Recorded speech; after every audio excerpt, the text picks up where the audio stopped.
आशा करता हूं आप सब बहुत अच्छे होंगे। मेरा नाम है सिद्धांत अग्निहोत्री। स्टडी आईक्यू पे आपका बहुत बहुत स्वागत है। दोस्तों आज हम मोरारजी देसाई के बारे में जानेंगे, उनके बारे में बात करेंगे। दोस्तों भारत के ओल्डेस्ट प्राइम मिनिस्टर थे ये। 83 साल में इनको प्रधानमंत्री का पद मिला था और बताना चाहता हूं ये चौथे प्रधानमंत्री थे भारत के। ये एक ऐसे इंसान है जिनको भारत और पाकिस्तान दोनों ही देशों का उच्च सम्मान मिला है, जो सबसे हाईएस्ट अवार्ड होते हैं, हाईएस्ट सिविलियन अवार्ड्स। भारत में इनको भारत रत्न दिया है और पाकिस्तान ने इनको निशाने पाक दिया है। इनको अपने अड़ियल स्वभाव के लिए बहुत ज्यादा जाना जाता था। वो epic tussle between Indira Gandhi and Morarji Desai कि भैया कौन प्रधानमंत्री बनेगा, मोरारजी देसाई की इंदिरा गांधी, उसके बारे में भी जानेंगे। हम सब कुछ डिस्कस करेंगे। आजादी से पहले और इमरजेंसी के बाद पूरा देखेंगे कि क्या सिनारियो था और मोरारजी देसाई की पूरी स्टोरी देखेंगे। तो चलिए दोस्तों आगे बढ़ते हैं, विलंब नहीं करते हैं। @e कनेक्ट मेरा फेसबुक पेज है, सिद्धांत अग्निहोत्री मेरी फेसबुक प्रोफाइल है। दोनों ही जगह लेक्चर की पीडीएफ ले सकते हैं, मुझसे सवाल भी पूछ सकते हैं। साथ ही साथ हमने हर एग्जाम्स को कवर किया है। आप इन नंबर्स पे कॉल करिए, वेबसाइट विजिट करिए। तो अगर दोस्तों हम भारत के सारे प्रधानमंत्रियों की बात करें, वैसे बता दूं प्राइम मिनिस्टर सीरीज चल रही है, मैंने सारे प्राइम मिनिस्टर्स को कवर किया है। मंथ में 1 और 2 प्राइम मिनिस्टर्स जो इंडिया के हैं आजादी के बाद, आजादी से पहले तो थे नहीं, उनकी बायोग्राफी मैं लेके आया हूं। और सबसे पहले मैंने जवाहरलाल नेहरू की भी बायोग्राफी मैंने कवर की है, ठीक है, जो भारत के पहले प्रधानमंत्री थे आजाद भारत के। वैसे जवाहरलाल नेहरू पे 2 लेक्चर्स हैं स्टडी आईक्यू पे। उसके बाद लाल बहादुर शास्त्री की बुक का ही मैंने रिव्यू किया है। इंदिरा गांधी की ऑटोबायोग्राफी माई ट्रुथ का रिव्यू किया हुआ है। मोरारजी देसाई का कर रहा हूं, चरण सिंह का बहुत जल्दी कर दूंगा, राजीव गांधी का बहुत जल्दी कर दूंगा, वीपी सिंह, चंद्रशेखर, नरसिम्हा राव का मैंने पूरा रिव्यू किया हुआ है, सबके 2 पार्ट्स हैं। उसके बाद देवेगौड़ा, आई.के. गुजराल का नहीं किया है, कर दूंगा। अटल बिहारी वाजपेयी का ऑलरेडी किया है, लाखों लोग देख चुके हैं। मनमोहन सिंह के तो मेरे 4 लेक्चर्स हैं, 2 इनकी बायोग्राफी के जिसको लाखों लोग देख चुके हैं, और 2 इनकी बुक हाल ही में जो काफी कंट्रोवर्शियल बुक रिलीज हुई थी, उस पर मूवी बनी थी, द एक्सीडेंटल प्राइम मिनिस्टर, उसका रिव्यू किया हुआ है। और मोदी जी की बायोग्राफी का मैंने रिव्यू किया हुआ है। तो 4 प्रधानमंत्री बचे हुए हैं। बहुत ही जल्द इनका रिव्यू अवेलेबल हो जाएगा। अब आप इन सारे लेक्चर्स को देख लें, आपको बहुत ही अच्छे से पता चल जाएगा कि इंडिया आफ्टर इंडिपेंडेंस क्या था, भारत की तस्वीर पता लग जाएगी। तो आज ही देख लें इनको, सारे तो नहीं, एक एक करके देखें। तो अगर हम मोरारजी देसाई की बात करें दोस्तों, तो गुजराती थे ये, ठीक है, ब्राह्मण फैमिली से थे ये और काफी गरीब परिवार था इनका। 8 भाई बहनों में सबसे बड़े थे ये, और इनका जो जन्म था 29 फरवरी को हुआ था, लीप ईयर के टाइम। दोस्तों एक साल में 365 1/4 डेज होते हैं, 4 साल बाद एक लीप ईयर होता है। तो लीप ईयर के टाइम इनका जन्म हुआ था 1896, 1896 में इनका जन्म बुलसाय डिस्ट्रिक्ट, जो कि अभी तो गुजरात में है, उस समय बॉम्बे प्रेसिडेंसी कहलाता था, वहां पे इनका जन्म हुआ था। इनके पिताजी एक स्कूल टीचर थे और काफी आर्थिक तंगी थी शुरू में, काफी ज्यादा पैसे का अभाव था, जिसके कारण बहुत ज्यादा परेशानी हुई। पिताजी का बहुत ही जल्दी देहांत हो गया था, अपनी जिंदगी उन्होंने खत्म कर ली थी, जिससे बहुत ज्यादा परेशान मोरारजी देसाई जो है वो रहने लगे थे। तो काफी दिक्कतें थी और इसीलिए बोला जाता है कि इनका जो स्वभाव है इतना ज्यादा अड़ियल हो गया था, इतने ज्यादा मुंहफट हो गए थे ये, ठीक है। एक्सट्रीम राइटिस्ट थे ये, ऑर्थोडॉक्स थे दोस्तों, रूढ़िवादी थे। आपको बताना चाहूंगा कि जब इनको कैबिनेट में जगह मिली तो भैया इन्होंने एक एक करके जहां पे बहुत ज्यादा अश्लीलता की संभावना थी वो सारी जगहों को इन्होंने काउंटर करना शुरू कर दिया। सिनेमा में अगर कुछ भी गंदा दिखाया जाता था ये काउंटर करते थे। इन्होंने पूरा एक्शन लिया, जो बहुत ज्यादा कुछ, क्योंकि देखिए सोसाइटी जो थी उस समय 2 में डिवाइडेड थी। एक तो बहुत अमीर था जिसके पास बहुत पैसा था, जो बहुत ज्यादा खर्च करता था, और एक के पास कुछ नहीं था। भारत की मेजॉरिटी अंडर प्रिविलेज्ड थी जब भारत आजाद हुआ था। तो यहां पे मोरारजी देसाई तो स्टॉन्च गांधीयन थे, पूरी तरीके से महात्मा गांधी की आइडियोलॉजी को मानते थे वो, और सोसाइटी के समर्पित थे। तो भैया अगर उनको कुछ भी गलत लगता था कि ये जो एक तबका है बहुत बुरी तरह खर्च कर रहा है, हर तरीके से उन्होंने उसको कंट्रोल करने की कोशिश की। तो ये था। तो मोरारजी देसाई का जन्म गुजरात में हुआ था, बॉम्बे प्रेसिडेंसी में हुआ था। उसके बाद इनकी शुरुआती स्कूलिंग वहीं से होती है। ग्रेजुएशन के बाद इन्होंने दिन रात मेहनत की और सिविल सर्विस निकाला। जी हां भैया, आईएएस थे Morarji Desai, was an IAS. उस समय तो यूपीएससी था नहीं, काफी अलग एग्जाम होता था सिविल सर्विस का। तो भैया बॉम्बे प्रोविंस से उन्होंने मतलब इस परीक्षा को उत्तीर्ण किया और उसके बाद डेप्यूटी कलेक्टर बनाए गए। ये 12 साल तक इस पद पे रहे। उसके बाद भारत में महात्मा गांधी ने एक के बाद एक मूवमेंट स्टार्ट कर दिए और यहां पे महात्मा गांधी की आइडियोलॉजीज और महात्मा गांधी के भी संपर्क में आते हैं। ठीक है, मोरारजी देसाई ने अपने आप को एक टाइम पे पूरी तरह से देश को समर्पित कर दिया। 12 साल नौकरी करने के बाद उन्होंने डेप्यूटी कलेक्टर पद से इस्तीफा दे दिया। ब्रिटिश सरकार के लिए जो नौकरी करते थे उन्होंने छोड़ दी और अब भारत के लिए आ गए। वो 1930 में भारत के जितने भी मूवमेंट थे उसमें शामिल हो गए और उसके बाद 3 साल जेल में, 3 बार ये जेल भी रहे, 3 बार ये जेल में भी गए। दोस्तों ऐसा बोला जाता है कि कई बार आपने आर्गुमेंट सुना होगा कि जो लोग बड़े बड़े नेता जो बहुत जो जेल में जिनका आना जाना होता है तो वो बोलते हैं कि अरे बड़े बड़े फ्रीडम फाइटर जेल में गए थे भैया, वो अच्छे कामों के लिए गए थे, आप किस कामों के लिए जा रहे हैं ये भी देखो। ठीक है, तो ये चीज थी। तो मोरारजी देसाई जब उन्होंने फ्रीडम मूवमेंट में पार्ट लिया था तो इसके लिए उनको जेल में भी जाना पड़ा था, लेकिन सबसे बड़ा उनको अपॉर्चुनिटी मिली थी जब 1937 में गुजरात प्रदेश कांग्रेस के उनको सेक्रेटरी अध्यक्ष चुना गया। ठीक है, तो अब दोस्तों ऐसा था, मैं बताना चाहता हूं कि 1935 में already government of India act आ गया था। मतलब भारत में जितनी भी पार्टियां हैं जो एकदम कोर पार्टीज है, जो बहुत बड़ी पार्टियां हैं, वो इलेक्शन लड़ सकती हैं, कोई दिक्कत नहीं है। तो यहां पे इंडियन नेशनल कांग्रेस जीती थी जब इलेक्शंस हुए थे। ठीक है, मुस्लिम लीग माइनॉरिटी में थी, यही पूरा झगड़ा चला था। खैर वो एक अलग टॉपिक है, उस पर मैंने कई बार भी लेक्चर कवर किए हैं, पार्टीशन ऑफ इंडिया और उसके बाद डायरेक्ट एक्शन डे, वो देख लीजिएगा, अवेलेबल है स्टडी IQ पे। तो ये सब कुछ हुआ था। तो यहां पे जब पूरी कांग्रेस पावर में आई थी तो मोरारजी देसाई को एक बहुत ही इंपॉर्टेंट पोजीशन दी गई थी और यहीं से ही साफ हो गया था, अगर कोई इंसान जवाहरलाल नेहरू की मृत्यु के बाद अपनी दावेदारी पेश कर रहा है प्रधानमंत्री की, तो आप खुद सोचिए उसका कद कितना बड़ा होगा। तो मोरारजी देसाई का यह कद था। अब दोस्तों कहानी आगे बढ़ती है।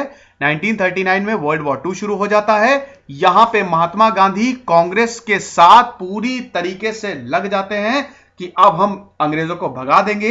एक के बाद एक मूवमेंट, क्विट इंडिया मूवमेंट चालू होता है। सारे के सारे कांग्रेस वाले जिनको भी मिनिस्टर्स के पद मिले होते हैं या जो भी सरकार के लिए काम कर रहे होते हैं, सब इस्तीफा देते हैं कि अब हमको आजादी मिलनी चाहिए। 1935 में तो पार्शियल इंडिपेंडेंस मिली थी, आजादी अभी तक नहीं मिली थी। 1939 में तो वैसे ही ब्रिटिशर बहुत कमजोर हो गया होता है और बोल रहा होता है चलो भारत तुम भी आओ वर्ल्ड वॉर 2 में। तो ये पूरा का पूरा सिनारियो क्रिएट हो गया था, लेकिन ऐसा नहीं हुआ। वर्ल्ड वॉर 2 खत्म हुआ, भारत आजादी के बहुत ज्यादा करीब आ गया था और उसके बाद अच्छा एक चीज और बता दूं कि इसी दौरान क्विट इंडिया के लिए भी इनको जेल हुई थी। ठीक है, क्विट इंडिया के बाद तो ब्रिटिशर पागल हो गए थे, सबको धर दबोचा था, जितने भी लीडर्स थे सबको जेल में उठा के डाल दिया था। तो उसके बाद 3 साल तक वो रहे और उसके बाद फिर 1945 में फाइनली इनको रिलीज किया गया। उसके बाद स्टेट असेंबली के इलेक्शंस आ गए। 1946 में बॉम्बे के लिए उनको होम मिनिस्टर बनाए गए, होम एंड रेवेन्यू मिनिस्टर, और वहां पे फिर उन्होंने अपना काम जो है स्टार्ट कर दिया। दोस्तों 1952 में इनको चीफ मिनिस्टर ऑफ बॉम्बे भी चुना गया था। इनका काम बहुत बढ़िया था। आपको बताना चाहता हूं कि 1947 के बाद जब भारत आजाद हुआ था, इससे पहले क्या था दोस्तों, इससे पहले यह था कि भारत में हर कोई यूनाइट था। ठीक है, हिंदू मुस्लिम यूनिटी नहीं थी इतनी ज्यादा, लेकिन जितने लीडर्स थे वो यूनाइटेड थे। ठीक है, स्पेशली कांग्रेस के। कोई विद्रोह की आवाज नहीं आ रही थी क्योंकि एक ही दुश्मन था, अंग्रेज सरकार। पहले अंग्रेजी सरकार से छुटकारा पाओ, उसके बाद देखेंगे। 1947 के बाद लीडरशिप के इश्यूज आने शुरू हो गए। भैया श्यामा प्रसाद मुखर्जी जिन्होंने इनडायरेक्टली बीजेपी की नींव रखी, ठीक है, जो इस समय रूलिंग पार्टी है, वो तो पहले थे ना जिन्होंने कैबिनेट से रिजाइन दिया था। उनकी भी बायोग्राफी मैं लेके आऊंगा। तो ऐसा है कि यहां पे जब भारत आजाद हुआ तब एक के बाद एक लीडर अपनी असहमति भी वो व्यक्त करते थे इंडियन नेशनल कांग्रेस से, ठीक है, जवाहरलाल नेहरू से। ठीक है, और वो बाद में खुल के सामने आई जब जवाहरलाल नेहरू का देहांत हो गया, प्रॉब्लम्स शुरू। यहां पे जब 1952 में इनको बॉम्बे का चीफ मिनिस्टर बनाया गया, तो दोस्तों एक चीज और हुई थी। आपको पता ही है कि 1947 में सबसे बड़ी चुनौती यह थी कि भारत के जितने भी राज्य हैं, स्पेशली प्रिंसली स्टेट्स, सारी रियासतों को एक कैसे करना है। तो भैया सरदार पटेल जो कि भारत के होम मिनिस्टर थे, उन्होंने दिन रात काम करके इन सारी रियासतों को एक किया और भारत बनाया। ठीक है, ऑपरेशन पोलो पे भी मैंने पूरा एक सेपरेट लेक्चर किया है कि किस तरीके से हैदराबाद को एनेक्स किया। तो ये सरदार पटेल खुश रह जाता है, कोई दिक्कत नहीं है। लेकिन प्रॉब्लम ये थी कि बहुत सारे स्टेट्स, बहुत सारे राज्य अलग स्टेटस मांग कर रहे थे, क्योंकि यहां पे देखिए दोस्तों, शुरू में ही 28 स्टेट्स नहीं बने, ये अभी हमारा 29 स्टेट्स है ना, ठीक है, शुरू में तो इतने बने नहीं थे। तो दिक्कत ये थी कि किस तरीके से स्टेट्स क्रिएट किए जाए, राज्यों को कैसे क्रिएट किया जाए, तो एक भाषा के आधार पर लिंग्विस्टिक स्टेट्स बनाओ। यहां पे एक प्रॉब्लम ये हो गई थी बॉम्बे में, महाराष्ट्र में, कि वो बोल रहे थे कि सबसे ऊपर अगर किसी के हित होने चाहिए तो वो मराठी लोगों के होने चाहिए। एक ऑर्गेनाइजेशन ये बोल रही थी, और उस ऑर्गेनाइजेशन का नाम क्या था? बाला साहब ठाकरे के जो पिताजी थे, केशव ठाकरे, वो बहुत ही ज्यादा एक्टिव मेंबर थे इस ऑर्गेनाइजेशन के। उन्होंने ही बल्कि इस ऑर्गेनाइजेशन में बनाने में बहुत बड़ा हाथ था। इसका नाम था महाराष्ट्र संयुक्त मोर्चा या समिति। तो यहां पे प्रोटेस्ट हो रहा था पूरी तरीके से कि सबसे पहले तो अगर किसी को सारे राइट्स मिलने चाहिए तो मराठियों को मिलने चाहिए। मोरारजी देसाई इससे बिल्कुल भी सहमत नहीं थे। मोरारजी देसाई को लगता था कि भारत एक देश है, यहां पे हर कोई समान है। भैया मोरारजी देसाई, जैसा कि मैंने बताया, वो तो स्टॉन्च बिलीवर थे, हर चीज सोसाइटी के लिए करते थे। और दूसरी चीज ये है कि महाराष्ट्र में बाद में तो भयंकर तरीके से आंदोलन होने लगे थे, क्योंकि मोरारजी देसाई गुजराती थे। गुजरात के लोगों को और साउथ इंडिया के लोगों को भगाने का पूरा सिलसिला बाद में शुरू कर दिया था ना। बाला साहब बिल्कुल इन्वॉल्व हो गए थे। बाला साहब ठाकरे की मैंने बायोग्राफी रिव्यू किया और अब तो उन पे मूवी भी आ रही है ना। तो ये चीज थी। उन्होंने तो एक नारा दे दिया था ना, खैर उन्होंने नहीं, लुंगी क्या था, लुंगी हटाओ पुंगी बजाओ, कुछ इस तरीके का नारा उन्होंने दिया था। तो यहां पे मोरारजी देसाई, जब प्रोटेस्ट ये पूरा का पूरा हो रहा था कि सबसे ऊपर महाराष्ट्र और ये, तो मोरारजी देसाई ने सीधा बोल दिया था कि ऐसा कुछ भी नहीं होगा। तो एक बार प्रोटेस्टर जो थे उन्होंने अपनी सीमाएं लांघ दी थी। तो यहां पे मोरारजी देसाई ने सीधा ऑर्डर दिए थे, उड़ा दो सबको। 105 लोगों की जान गई थी। तो ये भी तब यह समझ में आ गया था कि मोरारजी देसाई स्ट्रिक्ट डिसीजन लेने में पीछे नहीं हटेंगे। उसके बाद प्रधानमंत्री जवाहरलाल नेहरू ने इनको अपनी कैबिनेट में बुला लिया और इसके बाद ये मिनिस्टर फॉर कॉमर्स और इंडस्ट्री बने, ठीक है। और उसके बाद इनको फाइनेंस मिनिस्ट्री मिली। अब दोस्तों ऐसा है कि यहां पे इन्होंने काफी कुछ किया। इन्होंने डिफेंस के लिए बजट रेस किया, पैसे इन्होंने लाने शुरू किए, ठीक है। रेवेन्यू को थोड़ा रेस किया। इन्होंने इंडस्ट्रीज लगाना शुरू किया, इंडस्ट्रीज को बढ़ावा देना शुरू किया।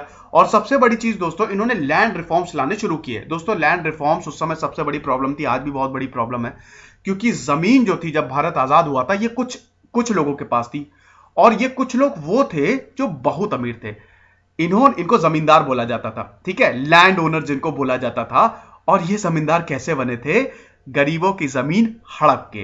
तो भैया रातों रात देश आजाद हो गया। अब दूसरी चीज, कोई आपको जमीन क्यों देगा, ठीक है। तो ये लैंड रिफॉर्म्स का मसला जो था ना, वो बड़ा दिक्कत था। इधर आचार्य विनोबा भावे ने पूरा का पूरा अपना भूदान मूवमेंट स्टार्ट कर दिया था।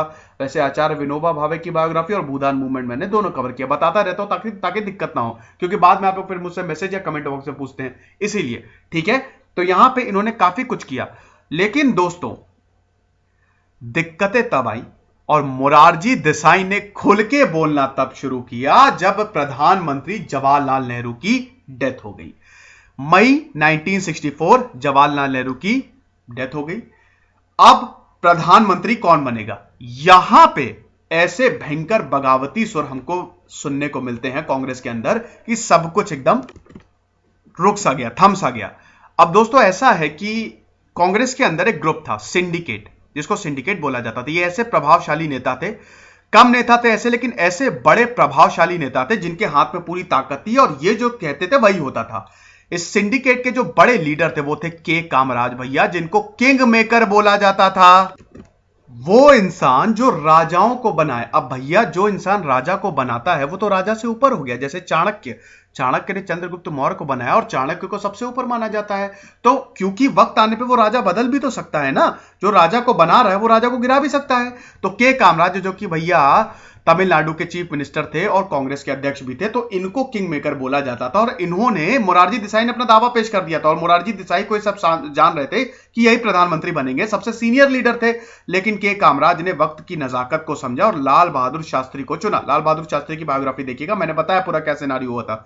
तो लाल बहादुर शास्त्री को उन्होंने चुना, लेकिन किस्मत को कुछ और ही मंजूर था। 18 महीने बाद लाल बहादुर शास्त्री की भी रहस्यमय हालत में उनकी मौत हो जाती है भैया। ताशकंद एग्रीमेंट के बाद तुरंत बाद ही जनवरी 1966 में उनकी मौत हो गई। अब और बड़ी प्रॉब्लम, क्या करें? अब फिर मोरारजी देसाई को एक और मौका मिल गया। मोरारजी देसाई ने बोला कि नहीं नहीं, मुझे ही प्रधानमंत्री बोलना चाहिए। और वो बोलते थे, मैंने बताया ना, मुंह पर थे, ऐसा नहीं था कि वो छुपा के रखते हैं। यहां पे दोस्तों भयंकर षड्यंत्र पॉलिटिक्स शुरू हो जाती है। इंदिरा गांधी को पॉलिटिक्स में आने में कोई इंटरेस्ट नहीं था, वो तो लाल बहादुर शास्त्री उनको खींच के लाए थे, ऐसा उन्होंने बोला है अपनी ऑटोबायोग्राफी में, ठीक है। और लाल बहादुर शास्त्री भी कहते हैं अपनी बुक में, ठीक है। तो वो तो खींच के लेके आए थे। तो अब ये है कि इंदिरा गांधी उस समय बिल्कुल नहीं थी भैया। शुरू में तो उनको गूंगी गुड़िया बोला जाता था, ठीक है। उनके पार्टी उनको कभी पसंद ही नहीं करते थे, लेकिन धीमे धीमे वो बहुत स्ट्रांग हो गई। वो इतनी ज्यादा स्ट्रांग लीडर बन गई थी कि भैया पाकिस्तान को ही हरा दिया था, वो तो सभी को पता है। तो अब ऐसा है कि इंदिरा गांधी पे जाए कि मोरारजी देसाई को बनाए, बहुत ज्यादा इसमें होता है दोस्तों, काफी ड्रामा चलता है। लेकिन अल्टीमेटली 1967 में जब इलेक्शन होते हैं, ठीक है, भारत में 1967 में जब इलेक्शन हुए, कांग्रेस जीती। जीत नहीं था कांग्रेस को, लेकिन कांग्रेस इस बार बहुत बड़े मार्जिन से नहीं जीती। 78 सीटों का नुकसान हुआ था।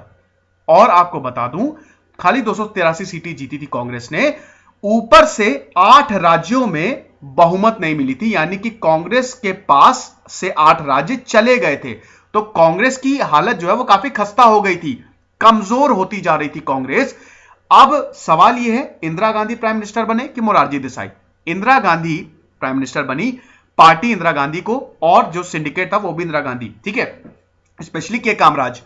तो के कामराज, इंदिरा गांधी, मोरारजी देसाई का मूड खराब। लेकिन यहां पे इंदिरा गांधी ने यह बोला कि मोरारजी देसाई को हम डेप्यूटी प्राइम मिनिस्टर और फाइनेंस मिनिस्टर देंगे, ये दोनों पोर्टफोलियो देंगे। लेकिन यहां पे मोरारजी देसाई ये बोल रहे थे कि मुझे होम मिनिस्ट्री भी चाहिए, मुझे एक गृह मंत्रालय भी चाहिए। इंदिरा गांधी ने बोला गृह मंत्रालय नहीं मिलेगा। काफी मीटिंग्स हुई दोस्तों, काफी बातचीत हुई, इसमें एमपी के भी चीफ मिनिस्टर सब, काफी डीपी मिश्रा और काफी लोग शामिल हुए।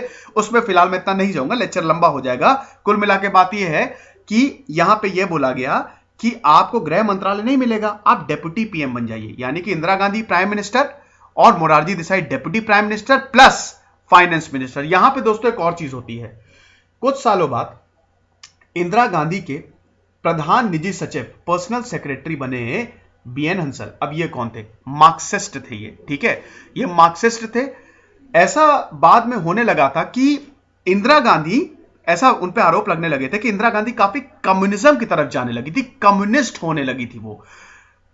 अब देखिए कम्युनिज्म में क्या होता है, कम्युनिज्म में सरकार सब कुछ कंट्रोल करती है, ठीक है, एक के बाद एक सरकार कंट्रोल करना शुरू करती है, हर चीज सरकार के हाथ में। यहां पे मोरारजी देसाई फ्री इंटरप्राइजेस को काफी बढ़ावा देते थे, वो इंडस्ट्रीज चाहते थे लगे, ठीक है।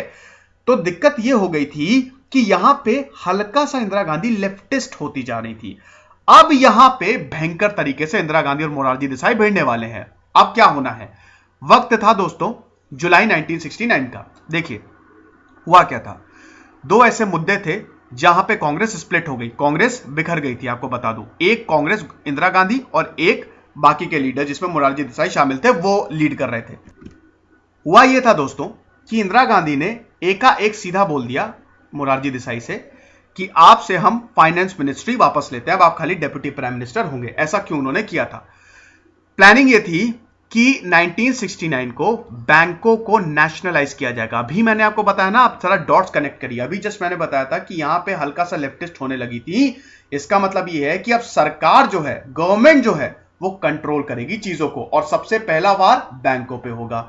अब मैं आपको यहां पे एक चीज बताता हूं, ये जो नेशनलाइजेशन का फैसला था, इंदिरा गांधी को रातों रात हीरो बना दिया था इस डिसीजन ने। क्योंकि उस समय बैंक की हालत क्या थी, पूरे देश में 6000 ब्रांचेस, विस्तार नहीं था, एक्सपेंशन नहीं था, क्योंकि बैंक 1969 से पहले प्राइवेट हाथों में थे, ठीक है। प्राइवेट ओनर्स जो है वो बैंकों को चला रहे थे।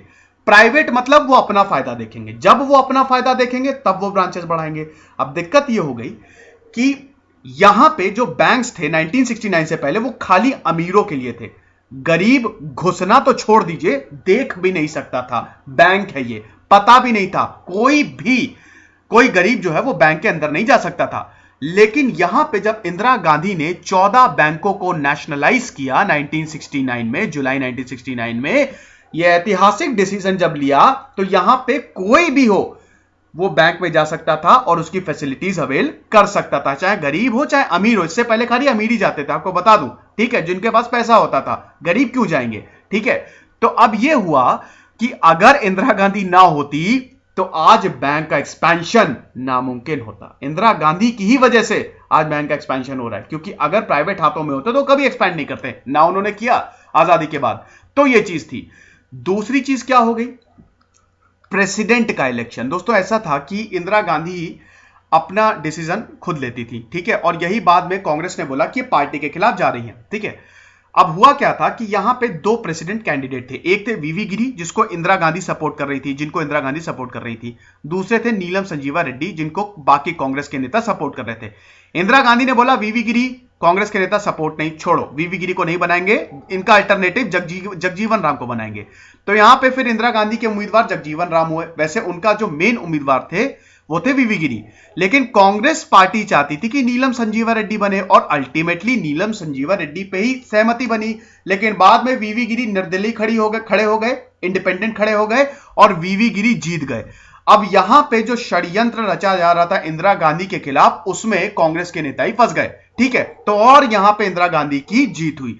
अब यहां पे इसी मुद्दे पे, इन दो मुद्दे पे कांग्रेस स्प्लिट हो गई, विभाजन हो गया। यह बोला गया, जो कि सही है, इसमें कोई गलत नहीं है, कि यहां पे जो पार्टी के डिसीजन थे उसके बिल्कुल ऑपोजिट जा रही थी इंदिरा गांधी। जो पार्टी बोल रही थी हमको वो मानना ही नहीं, हम अपना बनाएंगे, तो स्प्लिट होना ही था।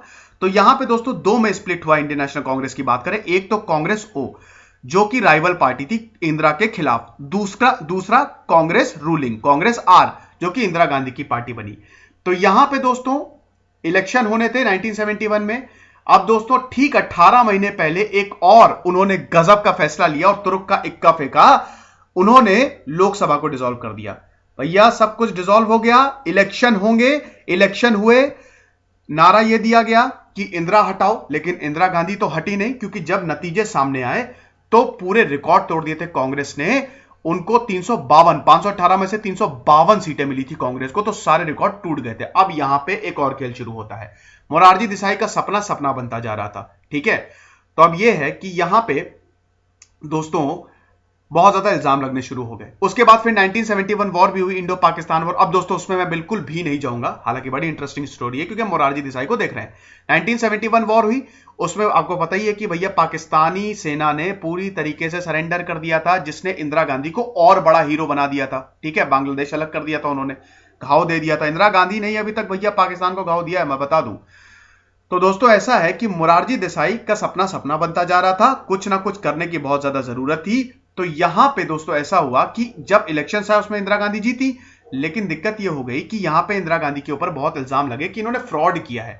इन्होंने पूरा ये जो इलेक्शन है वो फ्रॉड से जीता है, और जैसे ही केस चलने वाला था, शायद इंदिरा गांधी को भी ये अंदाजा था, जैसा कि मैंने बताया कि पूरी पॉलिटिक्स है ये दोस्तों, षड्यंत्र का खेल है। इंदिरा गांधी ने इमरजेंसी लगा दी 1975 में, और 2 साल तक इमरजेंसी रही दोस्तों। इसी बीच काफी अमेंडमेंट्स भी हुए थे, संशोधन भी हुए थे।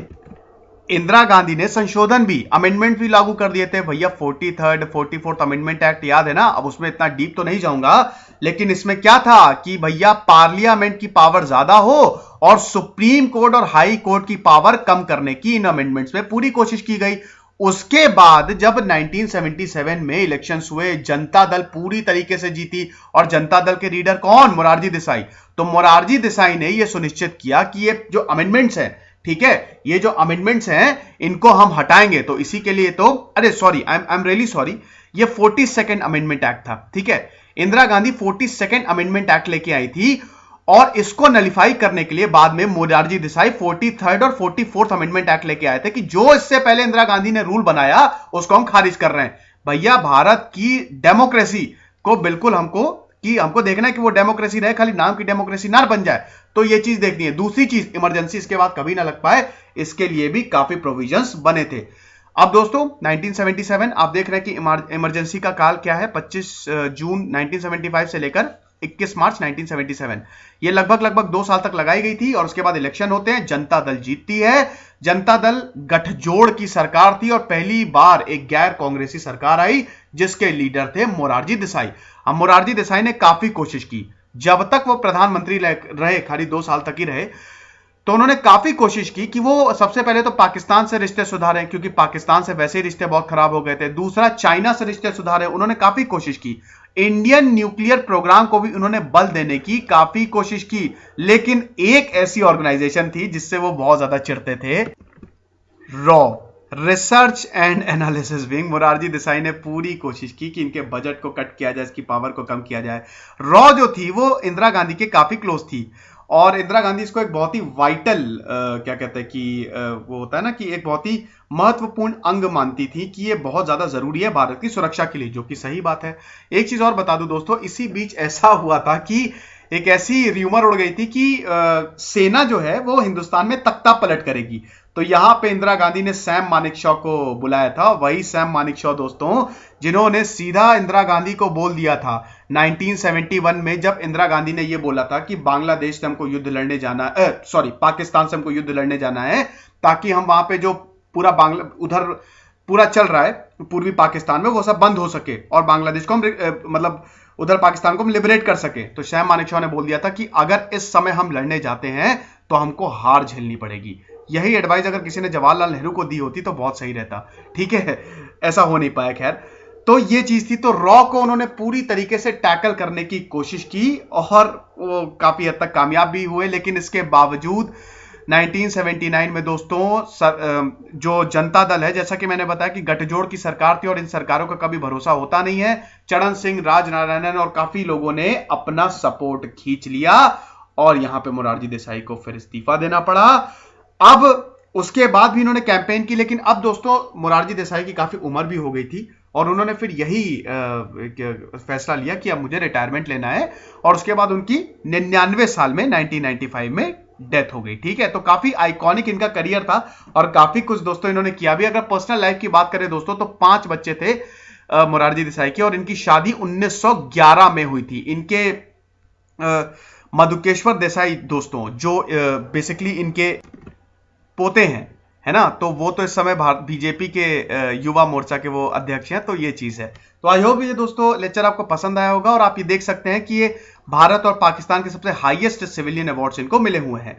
तो ये लेक्चर आपको पसंद आया होगा, इसको जरूर शेयर कीजिए। हाँ, थोड़ा सा लंबा हो गया है, और भी लंबा हो सकता था, लेकिन दोस्तों कोई दिक्कत नहीं है। कोशिश करूंगा कि मैं इमरजेंसी पीरियड पे एक सेपरेट लेक्चर बना दूं। तब तक खुश रहिए, पढ़ते रहिए। दिस इज सिद्धांत अग्निहोत्री साइनिंग ऑफ।